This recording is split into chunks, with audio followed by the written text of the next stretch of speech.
You give so much to the community, and I got a chance to be down there, and how much you and your wife Ryan did in the city of Nashville. Now you're in Denver. I already saw you were out marching and protesting with everybody. How was that experience being out there? And I know you had your family, the younger generation, your kids are still little, but being able to see that you cared about things outside of just your job and outside of football. It was special, man. To be able to get here in Denver and be on the calls with those guys, having talks before this protest happened, to really, let guys let their emotions out and express their feelings.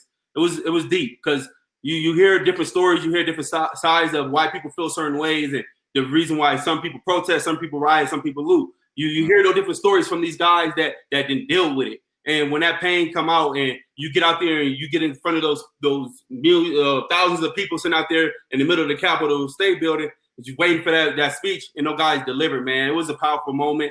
You know me, I like to get out there and to be able to sit there and hear what those guys' backstory is, and know that, everybody's going through the same things that I've been going through, dealing with. You know what happened, but as broad as it starts to happen and be more focal is the part where we got to start getting our message out, and to be able to get out there with the protest and, be out there with my young mans.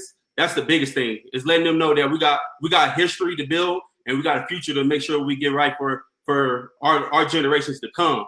And me and my wife have been trying to make sure we do that indoors, outdoors, whatever we can get our hands on community-wise, building ourselves, teaching our kids just different things, and just teaching ourselves. I think that's the biggest thing that we're starting to learn from this, is teaching ourselves from the Lord, religious standpoint, from political standpoint, from economic standpoint. Until we understand that as a culture, man, we ain't gonna get nowhere. And I think that's the biggest message that I got from being out there this past weekend, was understanding and learning about what's going on in our communities.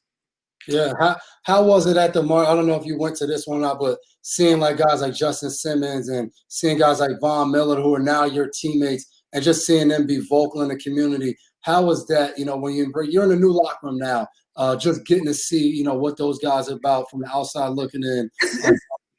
It was huge, man, because at the end of the day, you get to a team and you talk about these type of issues, you don't expect a lot of guys to speak out, And I say, when we had those calls, man, just to hear so many people talk out, and I was one of the guys, Jay Mack, when I get emotional on those calls, I can't control myself. So I was kind of deep emotional. I kind of disappointed myself a little bit that at the protest I did not get up there and speak, but I was allowing other people to get their voice across.